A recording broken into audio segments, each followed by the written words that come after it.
Hi, it's me again with Corel Tips and Tricks. This is part 3 and a pretty good idea. Somebody messaged me and told me that the video was messed up, so I just happened to redo it so if you've seen it.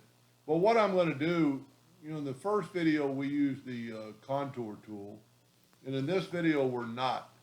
We're going to grab the wordage, we're going to make a duplicate of the wordage, and we're going to fill it in with black. So I'll right click and left click, take away the outline. I'm going to group these two together, Control G, I'm going to nudge them back.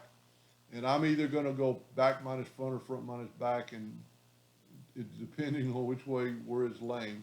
So that is cut out the word, but you can't read it.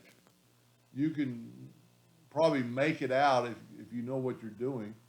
But if you will then take this new word and put it in there and engrave it, there is wood behind all the letters. If we make it red or yellow, we use the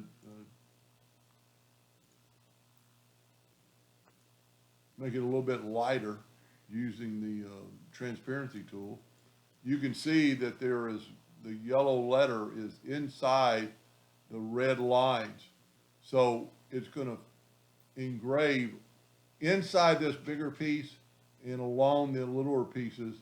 So it's going to be readily read and give it a pretty good look. A little bit different than the contour tool. I think it looks a little better. Anyway, I hope that helped. Thank you for watching.